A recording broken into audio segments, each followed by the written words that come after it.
Yuhu, selamat pagi, siang, sore, ataupun malam, kapanpun kalian nonton video ini. Sebelum mulai nih, yuk semua teman-teman kita mau cari posisi yang paling enak buat ngedengerin, yang paling paling optimal, yang nggak diganggu kanan kiri mungkin, tapi jangan sampai ketiduran gitu ya. Boleh juga kalau yang kalian nggak bisa diem kayak duduk nonton doang tuh nggak bisa banget tuh. Bisa banget sambil cari camilan atau ya ngapain lah ya senyamannya kalian. Pokoknya harus mendengarkan dengan baik dan mendapatkan insight sebanyak-banyaknya. Oke, tanpa berlama-lama lagi, mungkin kita kenalan dulu aja ya. Sebelum memperkenalkan narasumber, izinkan saya memperkenalkan diri sendiri. Nama saya Fania Sugiyarto. Oke, kita akan kenalan dulu nih sama narasumber kece. Oke, cakep-cakep nih narasumbernya ada dua cowok. Yang pertama, dari studio akronim ada Pak Aji. Boleh dong kenalan. Halo. Halo, Ya, boleh memperkenalkan diri mungkin. saya Aji Hernanto, desainer sekaligus desain director di Akronim Surabaya. Oke, nanti tentang apa tuh studio akronim dan lebih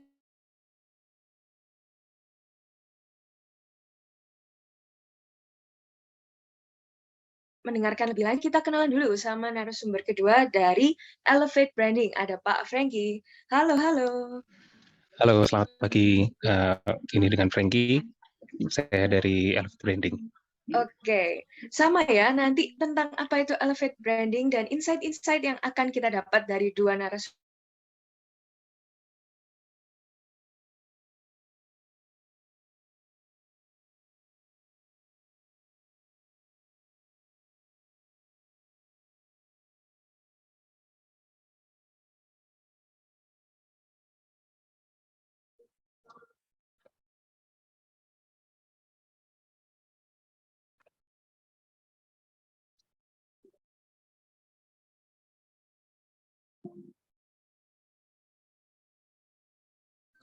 Iya, sudah masuk, Pak.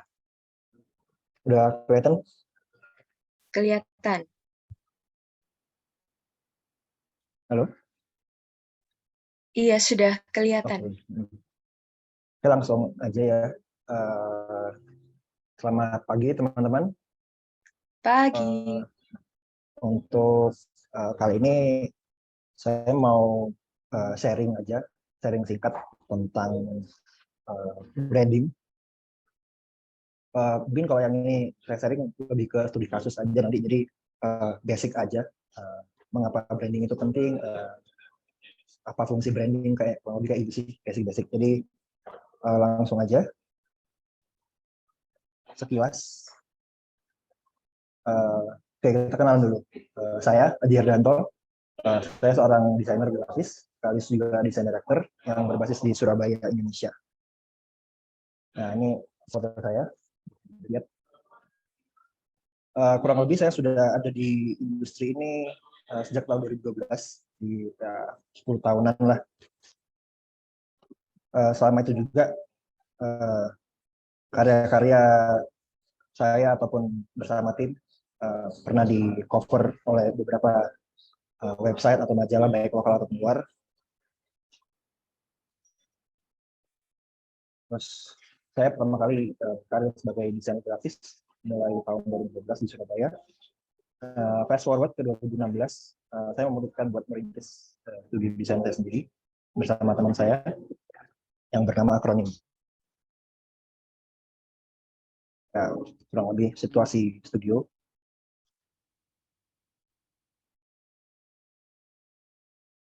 Di Akronim sendiri bisa saya bilang berskala mikro, yang saya dirikan bersama teman saya, Anas. Kenapa bisa saya bilang skala mikro? Karena kita di studio memang cuma bertiga. Jadi saya sebagai desainer juga, desain director, Anas yang studio manager, dan juga mengendal project manager, dan juga ada satu desainer. Terus kita juga mengerjakan bermacam proyek, yang terutama desain grafis, mulai dari branding, visual, direction, desain grafis in general. Jadi ya mulai layout, poster, dan segala macamnya. Ilustrasi juga ya, masuk. Oke, next. Thanks to internet, Jadi walaupun kita stay di Surabaya, kita bisa nge-reach marketnya nggak hanya di Surabaya, kita bisa dari market lokal ataupun global. Jadi selama dari tahun 2016 akhir, kita udah mengerjakan beberapa proyek, baik di Surabaya, Gresik, Sidoarjo, Jombang, hingga New York. Semuanya secara remote dari Surabaya. Ini sekilas berapa kerjaan dari akronim. Terus masih juga dan beberapa brand identity.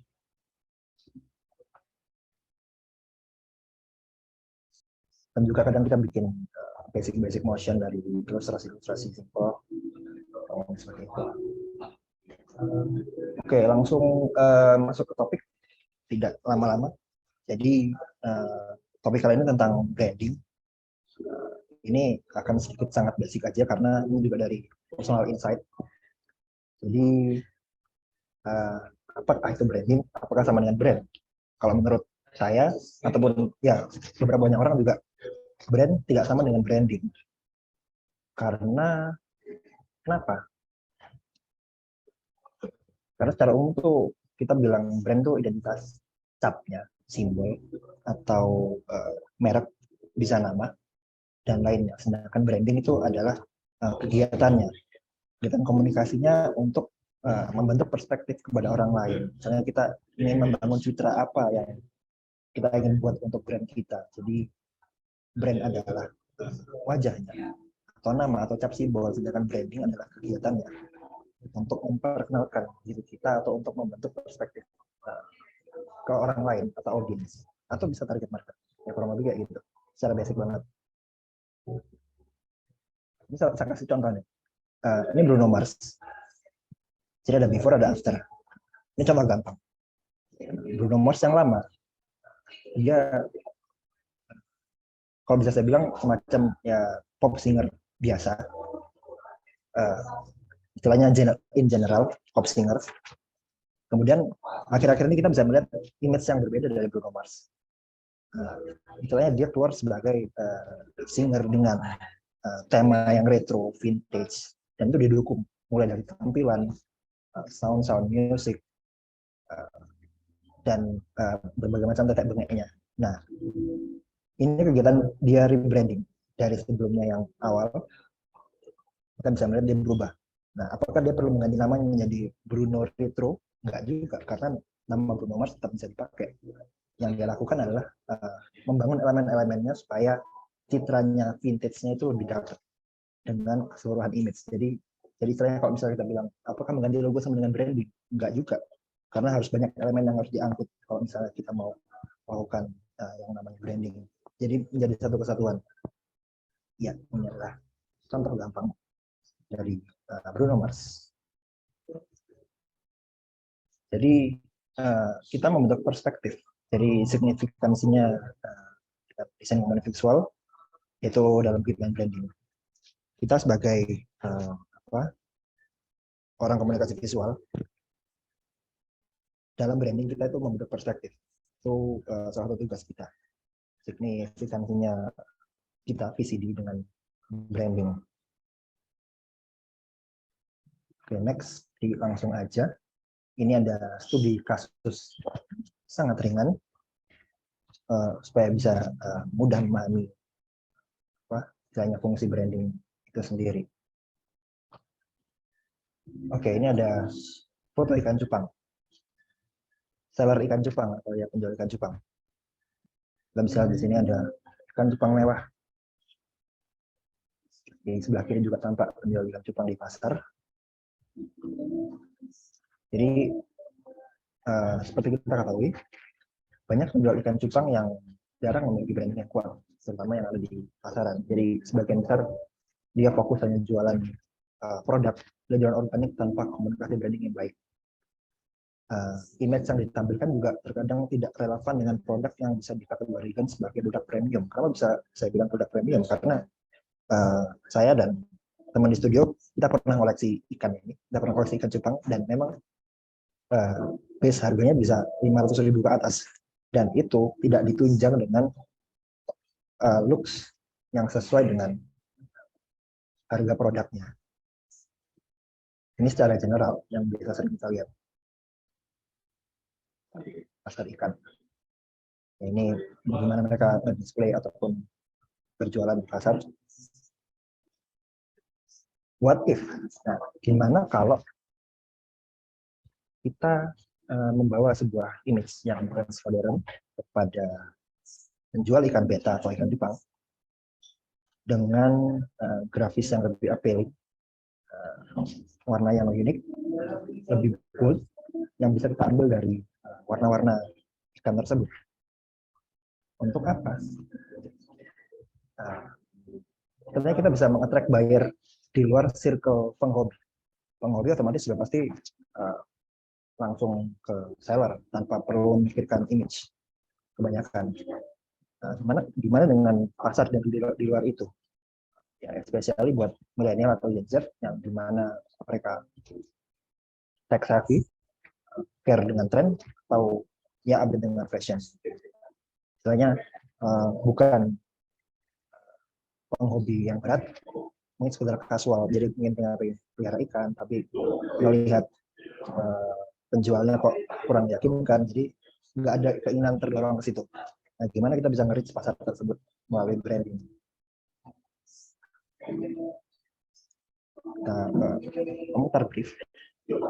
Jadi ini adalah salah satu contoh kasus Gorama. Ini adalah konsep project di Akronim. Karena memang kita sempat memelihara banyak bakat ikan Jepang, kita berpikir ke arah situ. Gimana kalau kita membuat sebuah brand yang sangat kontemporer untuk sebuah ikan cupang ini, yang dimana itu bisa dibilang belum ada. Dan mungkin akan nge-reach pasar yang lebih berbeda, pasarnya akan lebih luas. Pertama kita bikin mood direction yang berbeda dari biasanya orang.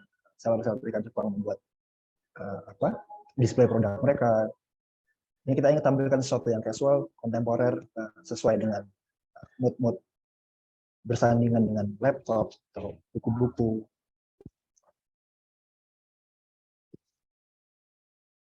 Kita bikin lebih casual, jadi nggak yang terlalu pasar dalam tanda kutip. Setelah ada direction, kita ke identity, bagaimana kita membungkus sebuah brand agar bisa terlihat lebih menarik melalui identitasnya itu sendiri.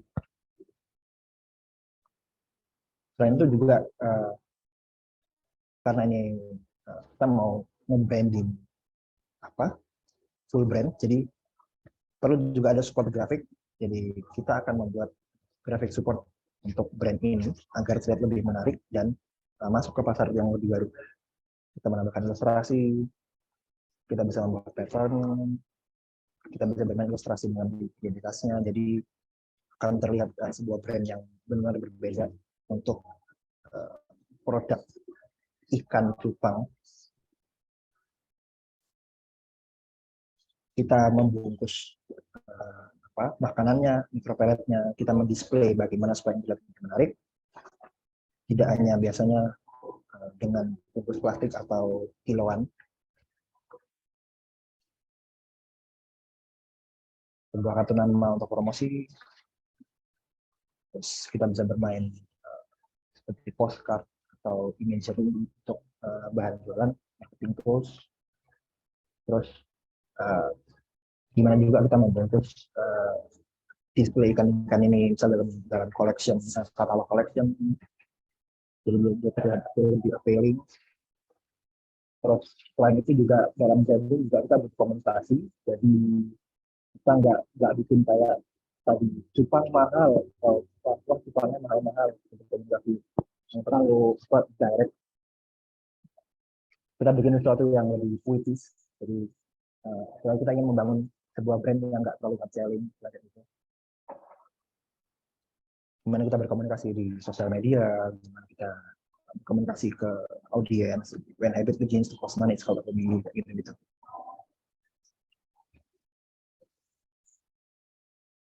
Berapa ya ini untuk komunikasi keluar sosmed. Jadi untuk rebranding selain visual, itu komunikasi, copywriting juga diperlukan sebagai salah satu elemen dari branding. Terus gimana kita mempackage konten tersebut supaya lebih menarik visually. Jadi nggak hanya plastikan tanpa merek, kita bisa bikin pouch. Karena secara logika juga kalau ikan yang dibawa perjalanan tanpa tempat tertutup itu stres dia. Jadi kita sengaja bikin pouch melalui rasio atau logika tersebut. Terus kita approach foto-foto yang lebih mudah dalam tanda kutip. Jadi pintu ke audiens yang up to date ke trends. Jadi kita seperti membuat lookbook foto untuk merchandising dengan style foto seperti ini. Nah, ini kurang lebih seperti itu studi kasus dari saya. Pada intinya, jadi ketika kita membuat branding yang baik dan terintegrasi, produk yang akan kita jual diharapkan akan mendapat image yang positif dari konsumen. Jadi serta juga dia akan lebih dekat sasaran.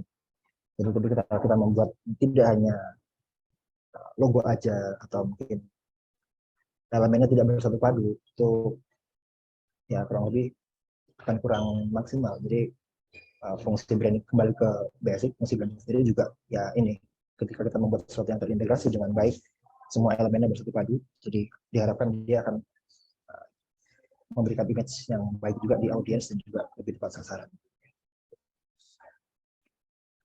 Terima kasih. Sekian presentasi singkat dari saya. Wow, terima kasih. Lucu banget ya ini ya, memes-nya. Foto-fotonya tadi ngakak sih. Oke. Keren banget ya sih. Ya, stop share boleh. Terima kasih Pak Aji yang sudah menyampaikan. Keren banget ya, nggak kepikiran nggak sih? Kalau teman-teman yang lagi nonton di rumah masing-masing gimana nih? Sempet merhatiin banget nggak Bruno Mars itu rebranding kayak gitu? Baru sadar ya kalau Fania ini barengan. Terus juga nggak kepikiran sama sekali gitu. Nge-branding ikan cupang dengan market yang jauh lebih oke banget gitu. Oke, mungkin buat teman-teman nih yang masih penasaran, masih mencerna gitu ya. Tadi udah dapat apa aja, masih mencerna. Kita mau lanjut dulu ke narasumber berikutnya sebelum nanti akan ada sesi tanya jawab. Oke. Yuk kita lanjut ke narasumber yang kedua, yaitu Pak Franky dari Elevate Branding. Silakan Pak Franky. Oke, halo.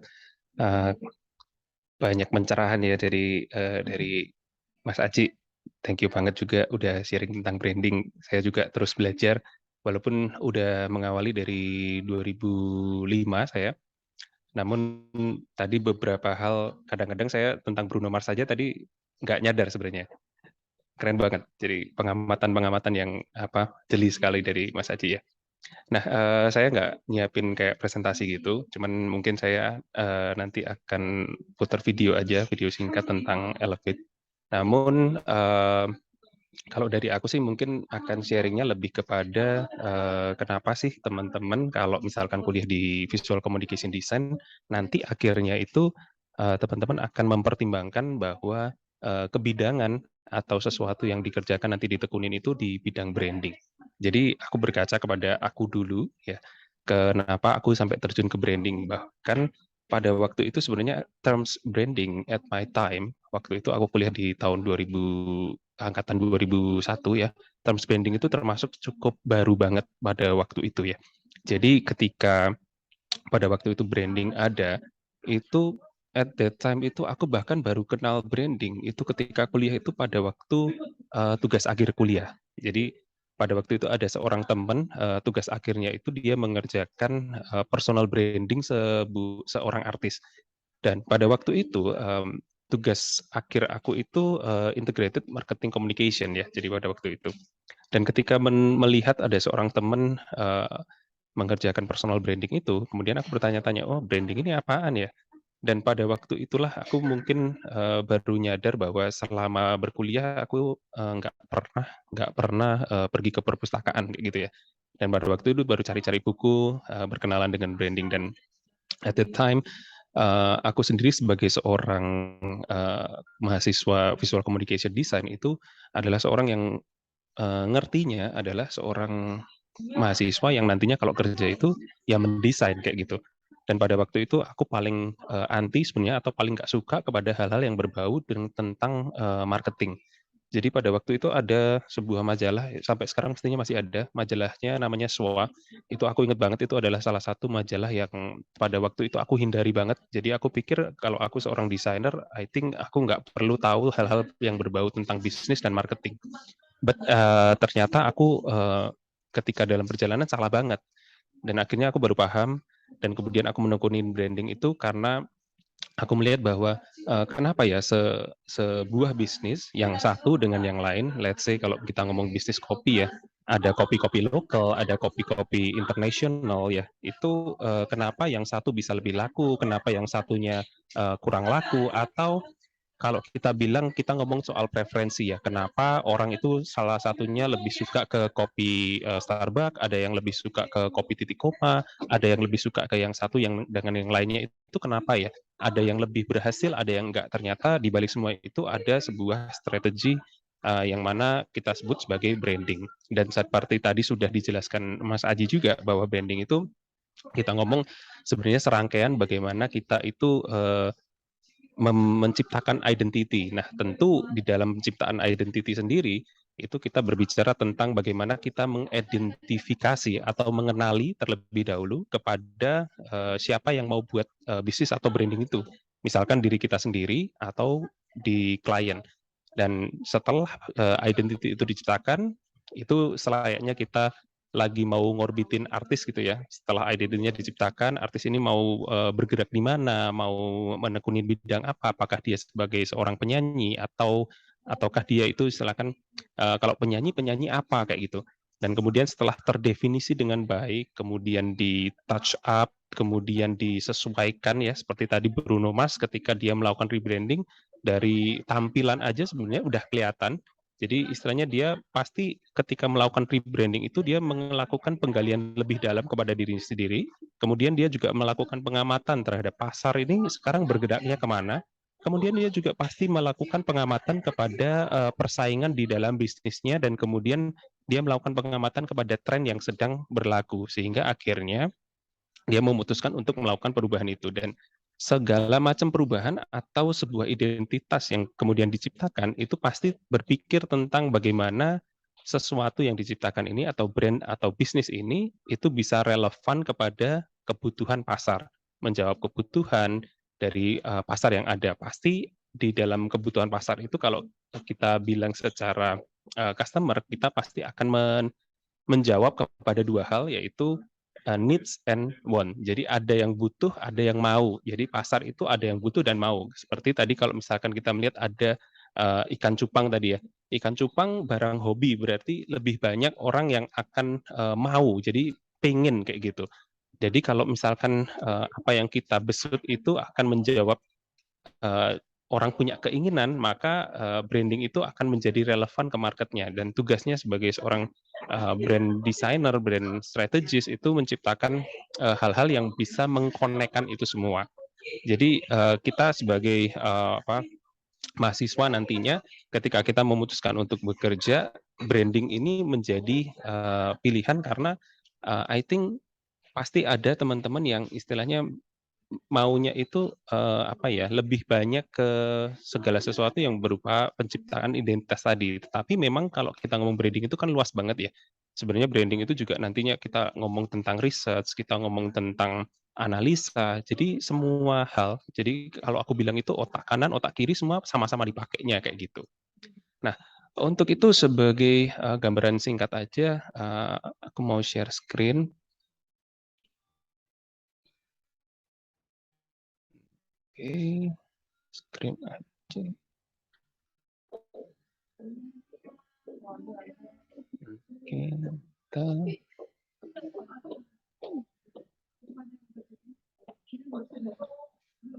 Kelihatan nggak ya?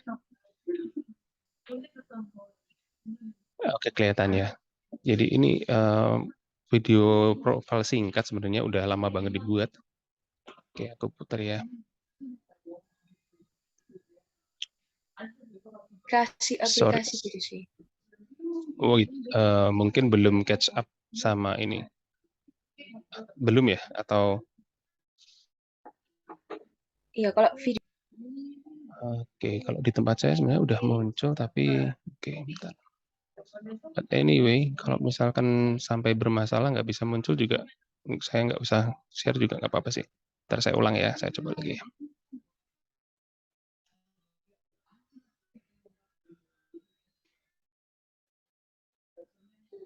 Saya bagi dokumen aja.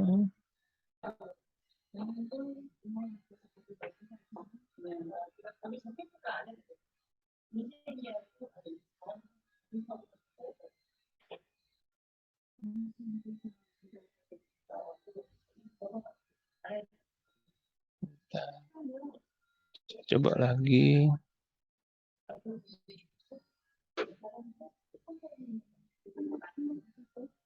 Saya masuk ke aplikasi ini masuk nggak ya? Atau masih videonya belum layar muncul. depan aja ya? Layar depan masih. Oke. Ya udah deh. Kelihatannya kok sulit juga nih. Wah, Oke.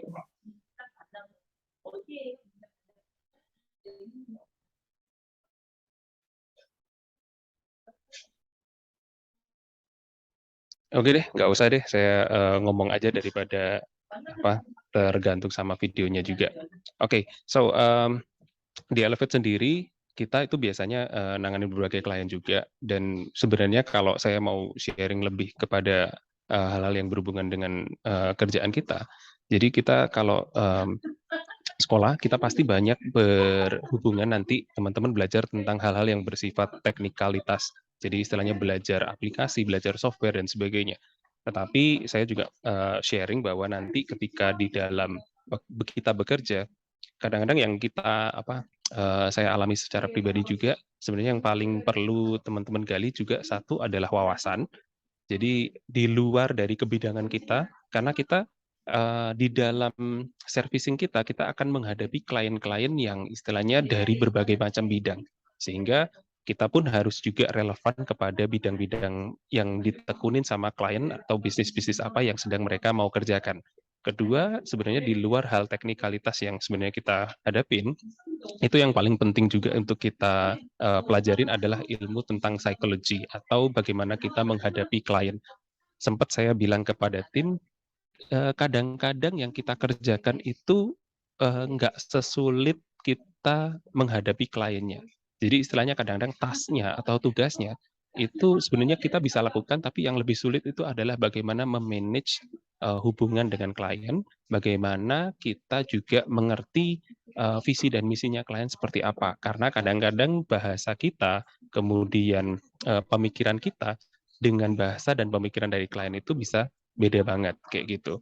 Jadi kedua hal itu sebenarnya perlu diperhatikan karena ternyata ketika kita melakukan atau berjualan services itu kita berhadapan dengan klien yang which is itu manusia yang which is semua itu juga kita perlu perhatikan secara emosionalnya.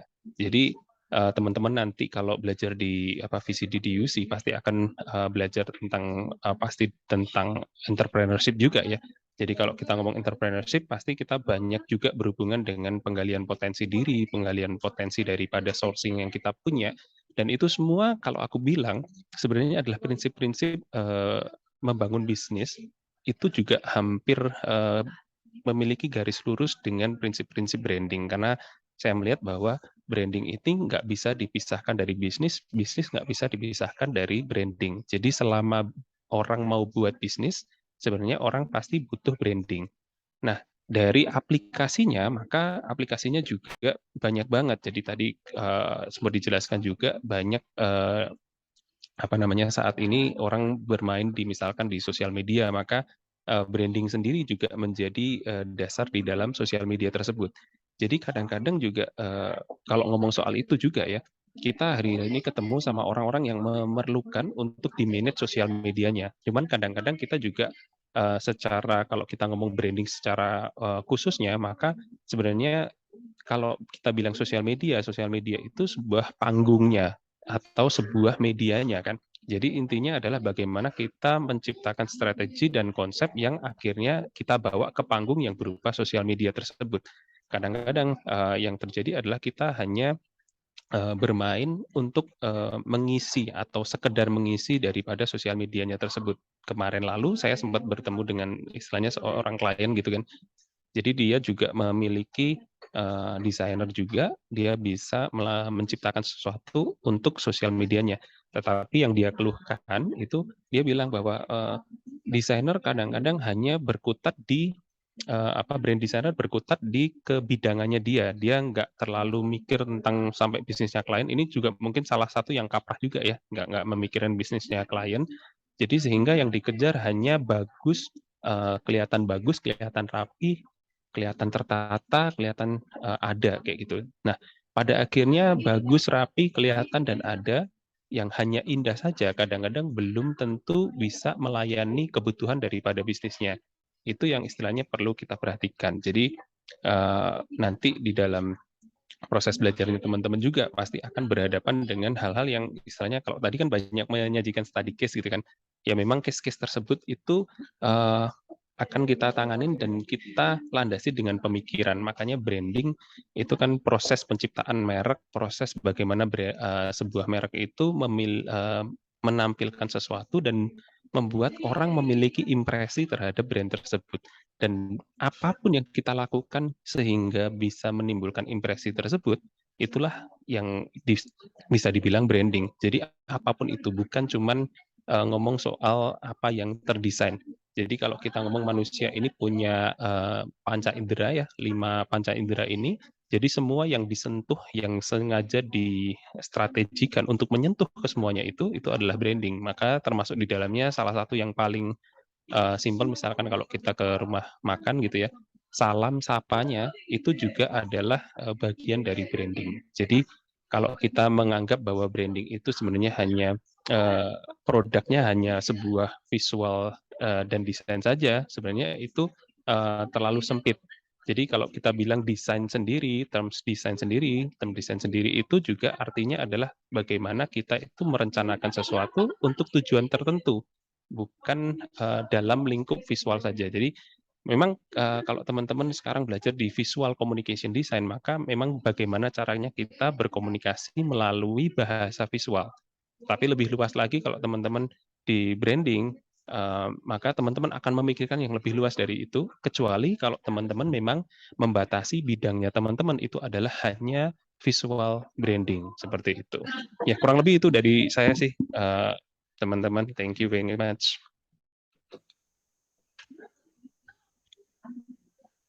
Menarik banget ya teman-teman. Dua narasumber kita ini saling melengkapi. Kalau tadi Pak Aji itu lebih banyak ke aplikasinya, di penerapannya kayak gimana. Terus detail-detailnya lebih dijelasin nih sama Pak Franky. Juga terutama yang berhubungan dengan dunia bisnis. Oke, mungkin dari teman-teman yang dengerin timbul pertanyaan-pertanyaan gitu ya. Tapi sayang sekali saya nggak bisa membaca pikirannya teman-teman. Kalian punya pertanyaan apa? Nggak bisa gitu ya. Jadi saya akan menanyakan pertanyaan yang mungkin kalian tanyakan. Tapi kalau tidak mewakili ya, maafkan. Oke, mungkin untuk Pak Aji dulu ya. Buat yang tadi nih, yang ikan cupang itu boleh nggak dijelasin prosesnya? Kalau tadi kan kita lihat dari before-nya kayak gimana, terus after-nya kayak gitu. Nah, tapi itu kan kayak yang kita lihat tapi kita nggak tahu di balik layarnya itu prosesnya kayak gimana sih, susah apa enggak sih, kayak mikirinnya apa aja prosesnya kayak gimana, apa boleh dijelaskan? Oke, saya coba jelasin ya.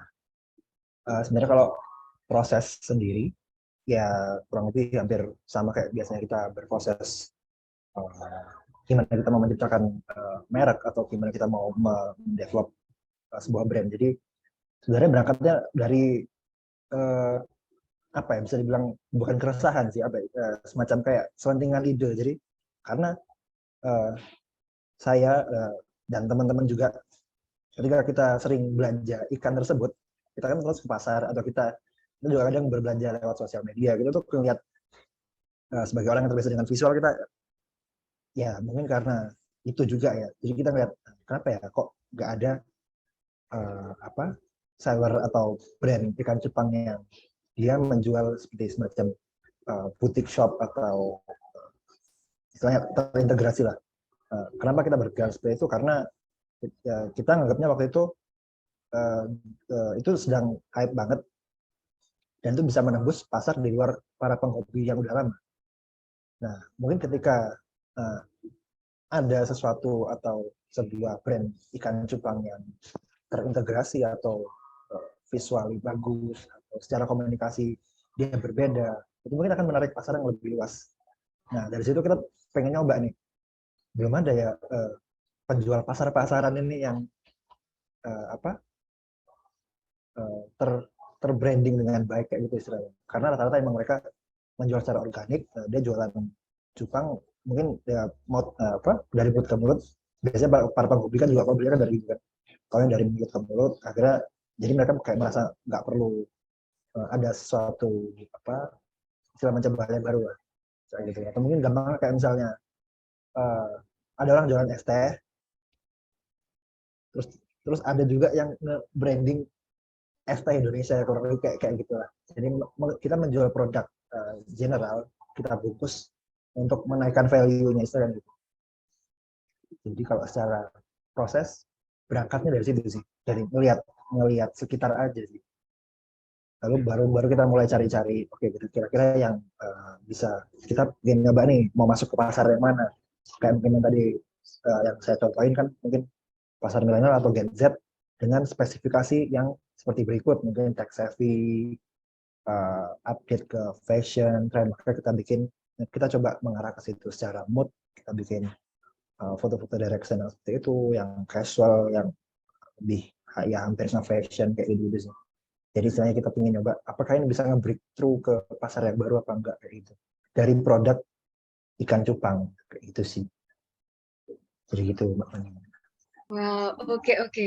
Dari penjelasannya Pak Aji ini sangat itu ya, sesuai teori design thinking. Mungkin kalau ada yang sudah belajar atau belum belajar, itu ada gitu ya, namanya design thinking. Nah, tapi kayak gimana? Silakan nanti dipelajari di luar sesi ini gitu ya. Wah, keren. Ngomong-ngomong nih ya, berarti dari selentingan ide, mungkin sering banget ya kalau kita sebagai anak-anak kreatif gitu punya ide-ide, terus kita kubur idenya. Wah, itu jangan gitu ya. Karena ternyata dari ide yang terkecil pun kayak gitu. Kayak dari lihat dagangan cupang nih, terus muncul ide, itu kalau dieksekusi bisa jadi keren banget. Oke, mantap. Selanjutnya, saya ingin tanya nih ke Pak Franky. Tadi itu kan dijelasin gitu ya, kalau zaman itu branding itu masih belum segitunya, kayak belum semarak yang sekarang. Itu gimana sih sampai bisa memutuskan untuk bergerak di bidang branding, kok nggak bergerak di bidang visual aja? Padahal itu kan kayak mencoba hal yang lumayan berbeda dari yang biasanya dilakukan kayak gitu. Kenapa kok berani mengambil keputusan itu? Gitu. Oke, jadi actually kalau waktu itu ya sebenarnya aku sendiri tuh sangat menyadari. Jadi gejala-gejala itu sebenarnya aku sudah rasakan sebenarnya dari awal masuk kuliah. Jadi aku sendiri masuk desain pada waktu itu sebenarnya karena mungkin teman-teman yang maybe waktu SMA itu udah suka gambar misalkan kayak gitu ya. Jadi kita seringkali mungkin pada waktu pelajaran matematika kita gambar, pada waktu pelajaran ekonomi kita gambar kan gitu ya. Dan aku merasa pada waktu itu dengan seperti itu, oh berarti aku masuknya desain aja deh kayak gitu kan. Dan at that time ketika aku masuk kuliah pada waktu itu, aku yang merasa bisa gambar ini itu ketemu dengan satu grup orang-orang yang kuliah di visual communication design dan mereka itu jago-jago gambar alamat lebih jago banget daripada aku kayak gitu. Dan pada waktu itu aku sempat down banget kan ternyata keisengan-keisengan gambar pada waktu SMA itu nggak ada bandingannya dibanding dengan gambarannya teman-teman. Nah, pada waktu itu aku sempat sempat quiet down, dan kemudian aku melihat, wah kalau kayak gini gambarnya pasti kalah saingan gitu kan. Terus kemudian dari skill design, pada waktu itu aku juga belum terlalu mengenal komputer, dan juga ada teman-teman yang at that time sudah mengenal komputer, sudah mengenal program-program desain. Tentu kalau teman-teman hari-hari ini pasti mungkin di SMA waktu itu mungkin juga ada eskul ya tentang desain dan sebagainya. Tentu bukan hal yang bukan hal yang asing buat teman-teman. Tapi at that time aku sendiri pada waktu itu merasa kemampuan gambar kurang, kemampuan komputer kurang. Walaupun pada waktu akhirnya belajar, lulus kuliah juga itu bisa ya bisa-bisa aja. Cuman pada waktu itu aku merasa bahwa aku lebih suka memikirkan konsep dan strategi pada waktu itu, dan kemudian at that time kebetulan kantor di mana tempat aku kerja ini ternyata juga banyak melakukan aktivitas konsultasi bisnis, jadi lebih banyak kepada penciptaan bisnis tersebut. Dan ketika terlibat di dalam proyek-proyek tersebut, aku tuh jadi seneng banget karena ternyata apa yang dihasilkan, karya yang dihasilkan dengan berbasis pemikiran dan strategi itu, kemudian ketika diterapkan dan kemudian kliennya akhirnya misalkan bisa berhasil, lebih laku, lebih laris, lebih keren dari persaingan bisnisnya, dan kemudian akhirnya bisa membantu usaha atau bisnis daripada pemiliknya, itu kok kayak ada kepuasan tersendiri ya, lebih puas daripada aktivitas dari penciptaan creation dari visualnya sendiri, walaupun tetap terlibat di dalam penciptaan visualnya juga ya. Nah, dari situ akhirnya kemudian timbul karena melihat tersebut perasaan senangnya itu akhirnya memutuskan akhirnya oke lah aku lebih ke arah sana deh kayak gitu. Karena aku sendiri sangat pada waktu itu sempat kan pertama kali kerja pada waktu itu teman satu kantor itu, ih gila desainnya bagus banget. Aku kalau pada waktu itu bersaing sama dia, aku berpikir bahwa aduh aku pasti kalah banget ya. Tetapi at that time aku juga menyadari bahwa teman-teman yang jago ngedesain, ngegambar yang seperti itu belum tentu suka kepada hal-hal yang berbau strategi, kemudian pemikiran, kemudian juga lebih logo. Jadi pada waktu itu aku jatuh cintanya itu kepada benar-benar identity, lebih ke logo. Jadi teman-teman yang pada waktu itu sukanya ekspresi desainnya itu adalah yang kompleks, yang rumit, yang benar-benar grafikal. Pada waktu itu aku lebih jatuh cintanya ke logo. Jadi ini semua kembali kepada skill atau passion-nya teman-teman juga, tetapi juga mesti teman-teman pertimbangkan dengan kira-kira ini bisa oke nggak sama kebutuhan yang ada. Jadi pada waktu itu aku memutuskan untuk ke branding ya karena itu sih. Oke, menarik banget. Ini kalau tadi Pak Aji itu kan ide gitu ya, dari ide itu di pemikiran. Kalau ini dari merasakan rasa senang yang nggak didapat kalau ngerjain hal yang lain selain branding buat bisnis gitu ya. Itu jadi kita sebagai desainer perlu peka gitu ya sama apa yang kita rasakan, apa yang kita pikirkan. Ya, jadi agak filosofis gimana gitu ya. Oke, selanjutnya nih, ada pertanyaan yang masuk. Mungkin bisa dijawab oleh kedua narasumber ya. Pertanyaan yang pertama, tips untuk mengidentifikasi kebutuhan branding yang bisa menjadi solusi untuk masalah. Oke, ya mungkin boleh dijawab dari Pak Aji dulu.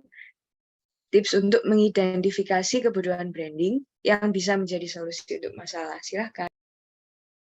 Tips untuk memberikan solusi ya.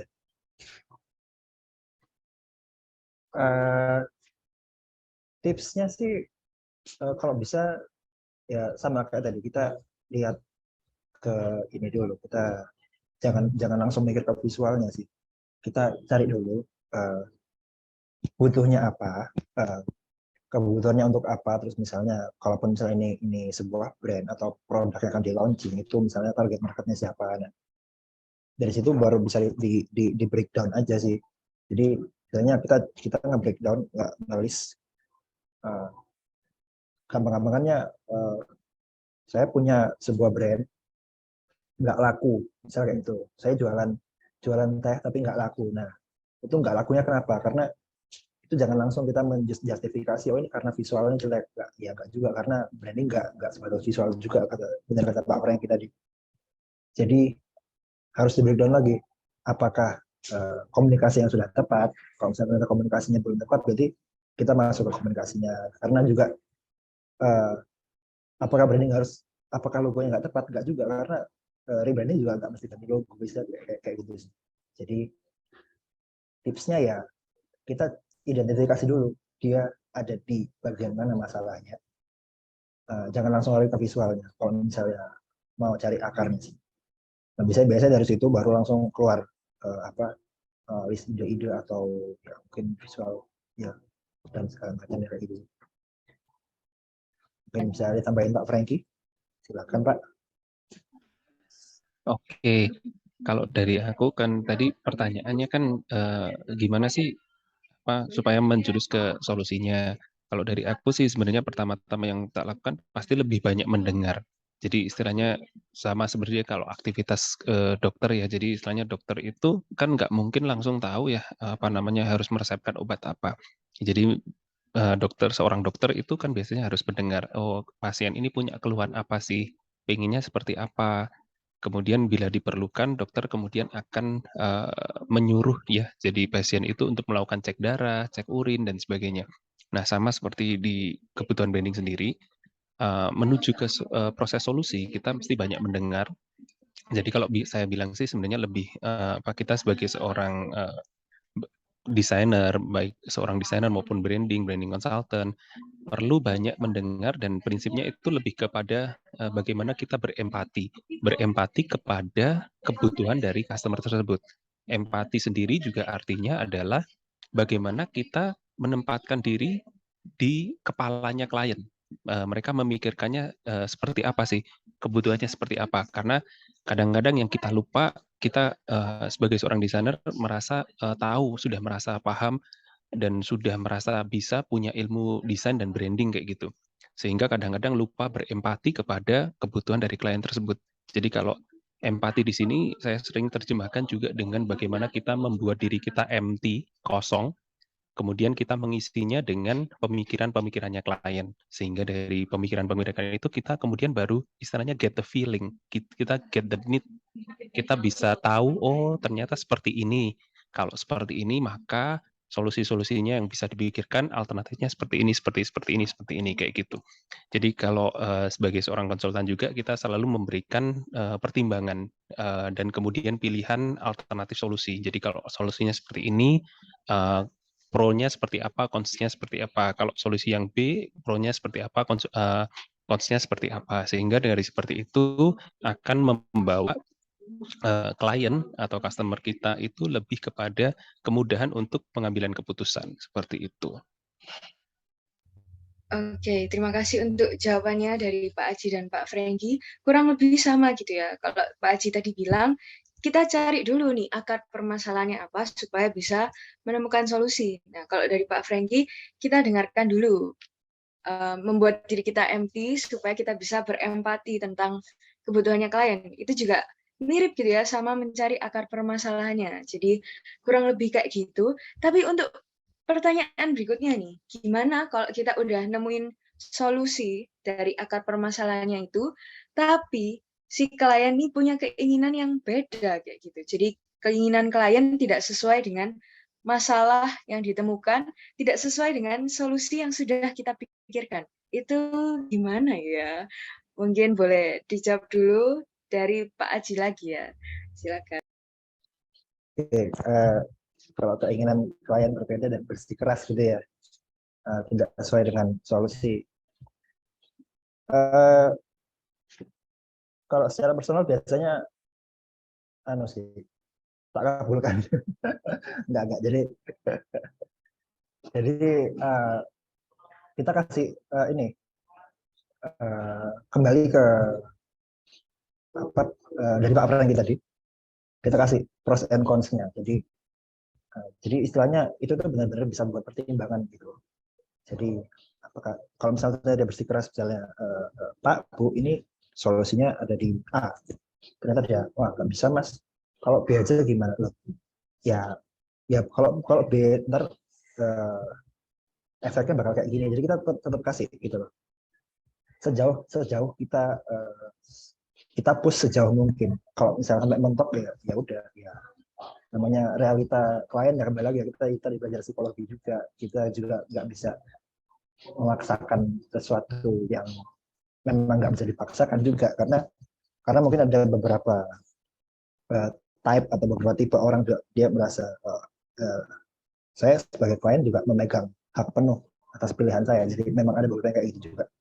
Nah ya itu akhirnya kembali ke kita desainer, kita mau stay ikut keras ke ideologi kita, atau kita ambil jalan tengah, atau benar-benar pure oke, silakan kita ambil yang solusi sesuai bapak yang ikut mau.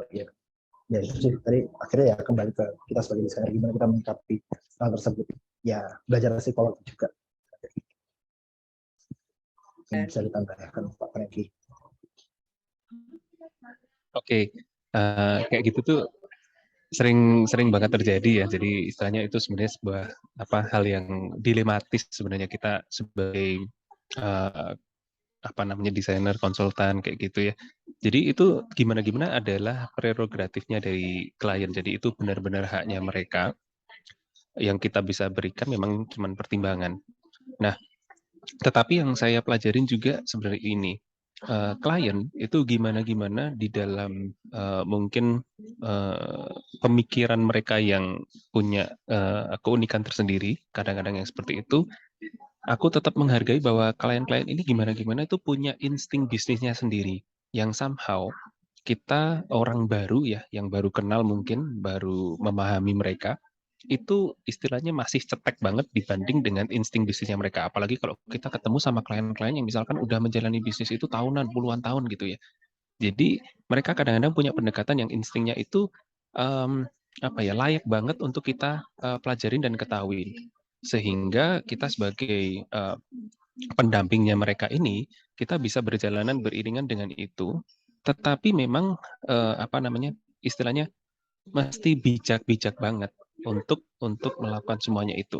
Kadang-kadang kalau anggaplah kita menjadi seorang dokter juga, somehow kita akan menemukan klien-klien yang sudah diresepin obatnya harus diminum 3 kali sehari, sama pasien cuma diminum sekali sehari. Kita sudah ngomong bahwa ini penyakitnya ini perlu melakukan operasi, ternyata customer-nya nggak mau. Jadi di titik ini gimana juga istilahnya mereka dalam tanda kutip at your own risk juga, karena kita sebagai desainer dan konsultan juga istilahnya kalau saya biasanya di dalam kontrak saya juga saya tuliskan di situ bahwa apa yang kita lakukan tidak menjamin apapun, atau karena kita hanya sebagian kecil daripada proses bisnisnya mereka, tentu apa yang kita kerjakan itu nggak bisa dituntut untuk bertanggung jawab kepada keseluruhan proses bisnisnya klien. Istilahnya kayak misalkan kalau misalkan klien ngomong kayak gini, ya udah kali ini misalkan nurut kamu, kalau sampai rugi kamu mau nanggung apa enggak, misalkan kayak gitu. Tentu kita tidak punya kapasitas sampai sejauh itu, dan kita juga seyakin-yakinnya kita terhadap apa yang kita tawarkan, kita juga nggak memungkinkan untuk bertanggung jawab di dalam skala yang seluas-luasnya itu. Jadi istilahnya kita mau maksa-maksa gimana pun, ternyata nggak berhasil bagaimana? Di dalam perjalanan saya juga, saya menganggap bahwa kita dengan klien itu berjalan bersama. Jadi kalau berjalan bersama itu susah senang ya ditanggung bareng-bareng gitu. Kalau kita mau nyoba sesuatu dicoba bareng-bareng. Dan kalau misalkan klien pun akhirnya percaya kepada sarannya kita atau solusinya kita, itu kita menghargai kepercayaan tersebut dan memikul tanggung jawab bahwa oke, kalau sudah dipercaya seperti ini, maka saya akan mengerjakan sebaik-baiknya supaya kita bisa sama-sama membuktikan bahwa dengan cara yang ini itu akan lebih berhasil, ceritanya seperti itu. Dan bahkan kalau saya ke klien, saya bilang bahwa apapun yang kita lakukan di dalam kerjasama kita itu nggak mungkin ada jaminan 100% ini akan berhasil. Saya cuma bilang bahwa dengan adanya kita sebagai pendamping, kita yang mungkin lebih akrab atau dekat dengan market, misalkan seperti itu, yang kita lakukan adalah dengan diskusi kita dan pola solusi yang dihasilkan secara kebersamaan ini, maka akan meminimkan faktor kegagalan. Tetapi nggak mungkin meminimkannya sampai 0%, pasti nggak memungkinkan seperti itu. Jadi yang paling penting di sini adalah kita perlu menjalin sebuah komunikasi, relasi, dan pengertian yang baik dengan klien kita. Dengan seperti itu, maka istilahnya kita itu bukan istilahnya tendang-tendangan. Ya udah, kamu yang tanggung jawab, atau ya udah aku yang tanggung jawab. Itu nggak bisa seperti itu. Proses bisnisnya harus bersama-sama kayak gitu sih. Baik, terima kasih atas insight-insight-nya. Mungkin kalau pakai analogi dokter tadi tuh ya, kalau misalnya ada pasien kecelakaan gitu, terus tindakan apa yang harus diambil? Mungkin dokternya mikir mau operasi, tapi harus minta persetujuan dari keluarga pasien, kayak gitu ya kurang lebih. Mantap ya. Jadi belajar sabar, belajar psikologi juga. Luas banget ya ini ya. Kita ternyata kalau belajar branding, nggak cuman visual, tapi juga bisnis dan psikologi kayak gitu. Oke. Mungkin dari kedua narasumber, apakah ada tips-tips untuk yang VCDers, jadi untuk para VCD muda yang ingin mengembangkan diri di dunia branding? Apakah ada tips-tipsnya gitu? Mungkin Tips ya. Tipsnya sabar sih, sabar beneran. Karena kalau misalnya kita ingin membangun mungkin studio sendiri atau sebagai freelancer atau bekerja sendiri, otomatis kita bakal ketemu berbagai macam orang dengan background yang berbeda. Karena kalau misalnya nggak sabaran, itu tadi kita akan bakal keras terus, bertabrakan terus ideologi kita maksain sesuatu yang kita mau ke klien, itu juga nggak bagus juga. Kita harus belajar cari jalan tengah, karena kita juga salah satu pemberi solusi juga. Jadi bukan berarti kita sebagai desainer, kita yang paham desain, klien nggak tahu desain. Nah, itu nggak boleh. Ya, kayak gitu. Kita memberi jalan tengah, kita memberi solusi, dan kita juga harus banyak sabar. Dan seperti itu sih. Untuk menghadapi berbagai macam klien dengan background yang berbeda-beda. Kayak gitu. Mungkin tambahan lain. Silakan ditambahkan. Oke, kalau dari saya sih dua hal. Jadi teman-teman mesti satu percaya diri. Percaya diri kenapa? Karena teman-teman yang muda ini sebenarnya kalian adalah the next leader, the next market.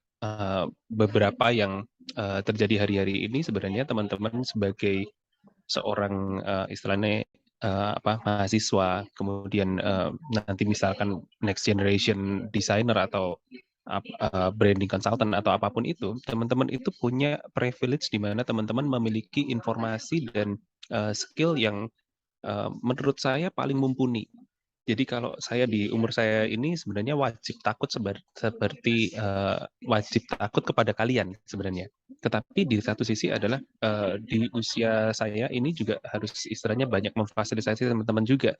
Karena gimana-gimana teman-teman adalah next market, sehingga teman-teman sebenarnya adalah pribadi-pribadi yang paling relevan untuk mengerjakan generasi kalian. Kita yang sudah lebih tua sebenarnya kadang-kadang tingkat relevansinya semakin, kalau kita ngomong kecepatan teknologi yang sekarang ini ya, tingkat relevansinya orang-orang seusia saya ini itu gampang banget kadaluarsanya. Sehingga kalau saya juga nggak catch up dengan informasi yang ada, itu juga saya akan banyak kalah dengan informasinya teman-teman. Kayak contohnya kalau saya sekarang ini dengan bahasa misalkan TikTok, itu saya sangat-sangat istilahnya apa ya, kalau itu komputer, prosesor saya itu bekerja keras banget untuk catch up dengan TikTok words kayak gitu. Nah, belum lagi nanti yang perkembangan selanjutnya. Jadi teman-teman percaya dirilah bahwa teman-teman lah yang sebenarnya paling ngerti generasi kalian itu butuhnya apa. Itu. Kemudian tapi teman-teman juga mesti rendah hati, tidak sombong dalam pengertian mau dengar-dengaran, karena mungkin dengar-dengaran kepada senior, mungkin kepada Mas Aji, kepada orang segenerasi saya, karena kita yang mungkin lebih dulu mengawali. Jadi di saya sendiri, saya juga nggak bisa menyombongkan pengalaman yang ada, karena juga mudah sekali hari-hari ini untuk jadi tidak relevan. Sehingga saya pun juga harus rendah hati untuk dengar-dengaran sama kalian, kalian juga dengar-dengaran sama saya, misalkan di generasi saya, misalkan dengan seperti itu.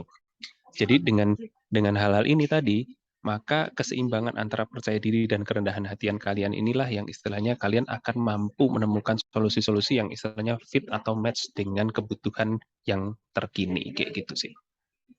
Thank you. Ada 3 tips gitu ya dari 2 narasumber kita, sabar, percaya diri, rendah hati. Wah, ini tipsnya sangat berhubungan dengan karakter kayak gitu ya. Jadi ternyata kita di desain ini nggak cuman visual-visualnya aja yang penting, tapi karakter kita juga penting gitu ya. Sabar, percaya diri, rendah hati. Oke. Kalau yang berkaitan dengan teknis gitu, apakah ada tips-tipsnya? Jadi yang mungkin lebih ke teknikal tentang visualnya, tentang prosesnya, apapun itu, mungkin apakah ada dari Pak Aji dan Pak Franky? Silahkan.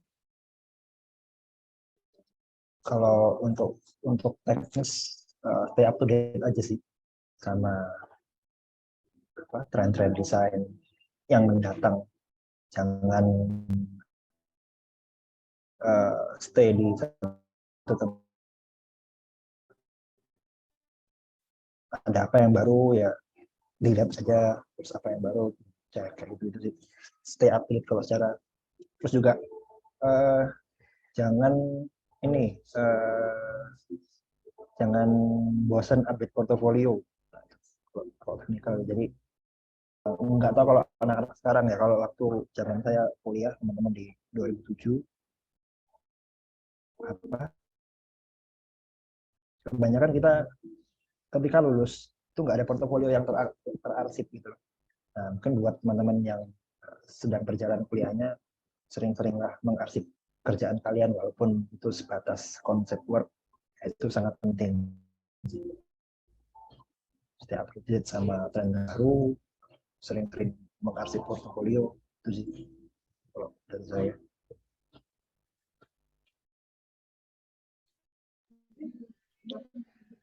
Kalau dari saya sih kurang lebih sama tadi, benar-benar persis tadi kayak apa, jangan berhenti di satu gitu kan. Saya tadi barusan mau bilang sebenarnya kita mengejar memang mau jadi expert di misalkan software tertentu gitu ya. Tapi jangan fanatik kepada satu software tertentu sehingga kita menutup mata kepada hal yang lain, karena hari-hari ini banyak hal terus berkembang ya. Salah satu contohnya misalkan kita dulu kalau desain lebih akrab dengan Adobe Illustrator, dengan Photoshop. Sekarang aplikasi-aplikasi mobile seperti Canva, kemudian editing video seperti CapCut dan sebagainya, itu bahkan kadang-kadang bisa lebih mudah, lebih cepat kepada kebutuhan yang ada. Nah, kemarin juga sempat lihat ada beberapa, bukan beberapa nih, ada satu post salah satu desainer senior juga kurang lebih. Jadi dia kadang-kadang juga ada kesulitan juga catching up dengan beberapa yang baru-baru ini, sehingga kalau aku bilang sih tetap buka mata, buka telinga juga kepada berbagai perkembangan yang ada. Jadi salah satu contohnya kalau misalkan sekarang-sekarang ini misalkan di program Apple sendiri, itu kita di program designer kita kenal juga ada namanya Affinity Designer, Affinity Photo kayak gitu. Itu yang istilahnya sebagai substitusi daripada Adobe kayak gitu. Jadi semuanya layak untuk dijajakin. Dan apa namanya, secara teknikal memang kita di sini mungkin banyak privilege kayak ya. Kenapa kalau juga istilahnya di Indonesia ini juga kadang-kadang desain itu misalkan nilainya itu bisa dalam tanda kutip lebih murah, karena program-program di sini kan apa bajakan itu banyak banget ya.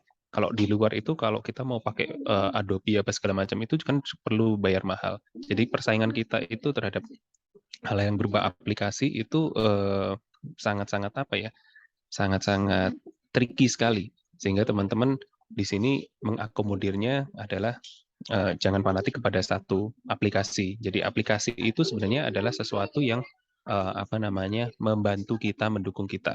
Tetapi juga selain dari aplikasi, jangan fanatik kepada aplikasi, kembalilah kepada hal-hal yang istilahnya membebaskan teman-teman di dalam mencari ide. Kadang-kadang ide itu datangnya dari mana-mana, tidak di depan komputer aja. Kadang-kadang juga bisa berasal dari sketsa-sketsa manualan lagi kayak gitu. Jadi semuanya itu layak dipertimbangkan. Jadi teman-teman bisa melihat bahwa kalau kita ngomong secara teknikalitas, hal-hal yang terlalu peak hari-hari ini, terlalu puncak hari-hari ini, biasanya perlu kita anti mainstream-kan lagi, sehingga itu akan mengenerate kepada sebuah kemampuan baru, kepada sebuah ide-ide yang baru. Gitu aja sih dari saya. Baik, berarti dari kedua narasumber ini penting untuk kita up to date ya. Kalau dari Pak Aji tadi up to date dengan style-style desain yang dipakai, dari Pak Frankie juga up to date dengan aplikasi-aplikasi desain ataupun edit video yang lain-lain kayak gitu. Oke, ini menarik banget nih perbincangan kita pada hari ini. Apakah ada pertanyaan lagi atau tidak? Sebentar, apakah ada lagi? Oke, mungkin cukup sampai di sini dulu. Apakah ada mungkin pesan-pesan untuk kita-kita nih yang sedang menjalani kuliah dan akan ya memasuki dunia yang berbeda, ya lebay banget ya.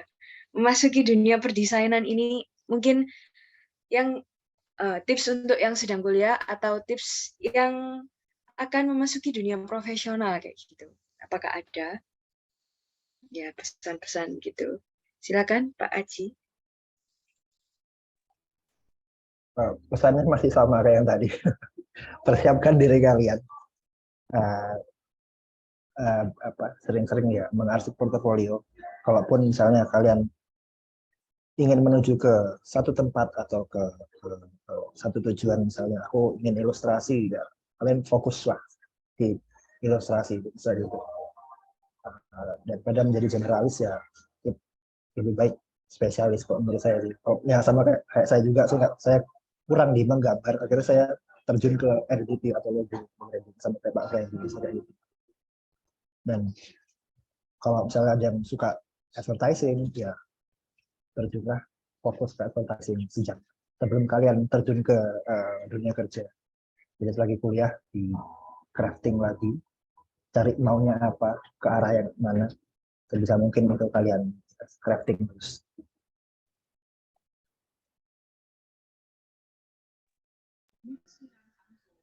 Oke, kalau dari saya nambahin, istilahnya kalau teman-teman kan baru mulai kuliah ya, jadi istilahnya teman-teman nikmati aja prosesnya, jajakin semua yang bisa dijajakin, kayak gitu. Kayak kita kalau mau cari kerja itu kan kayak nyari pacar gitu ya, kenalan dengan sebanyak-banyaknya orang ya, jajakin satu persatu, lebih cocok yang mana, serap yang mana, itu yang mungkin mau teman-teman dalamin juga, kayak gitu kan.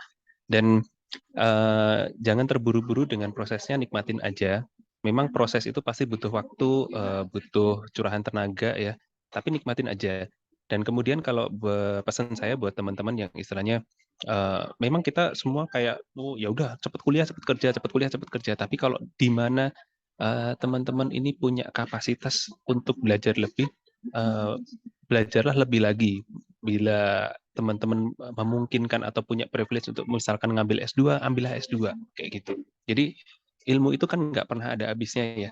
Jadi kalau teman privilege untuk punya waktu, punya tenaga, punya dana, belajarlah sebanyak-banyaknya. Jadi kalau saya bilang keilmuan yang ada di kampus ini baik, tetapi juga terbatas. Jadi di luar kampus teman-teman juga carilah ilmu di lain-lain. Jadi kalau saya bilang selalu ada school wise, ada street wise. Jadi ilmu lelesan dari jalanan itu juga akan penting buat teman-teman.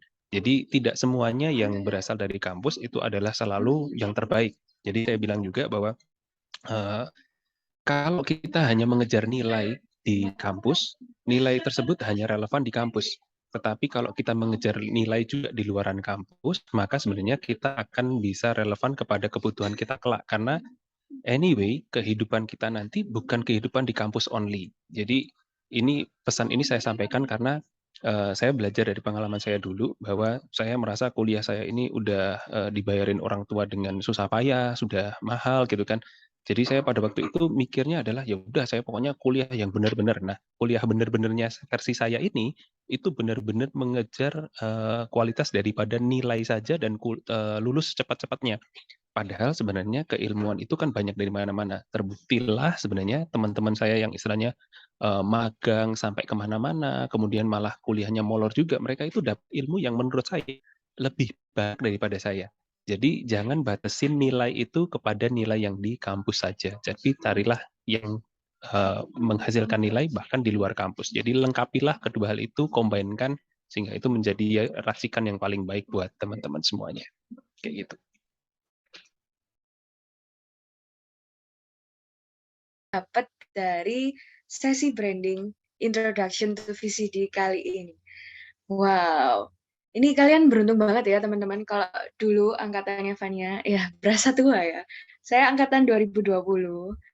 Nah, itu dulu nggak ada tuh matrikulasi, nggak ada tuh Introduction to VCD kayak gitu ya. Tapi kalian beruntung banget udah dapat ini di awal-awal. Tapi ya mungkin masih mencerna kayak gitu ya. Belum relate mungkin ya. Ya, jadi ada plus minusnya masing-masing. Anyway, thank you udah dengerin dari awal sampai akhir. Terima kasih juga untuk kedua narasumber, Pak Aji dan juga Pak Frankie. Semoga sukses terus buat branding-brandingnya sendiri-sendiri. Oke, sekian. Terima kasih.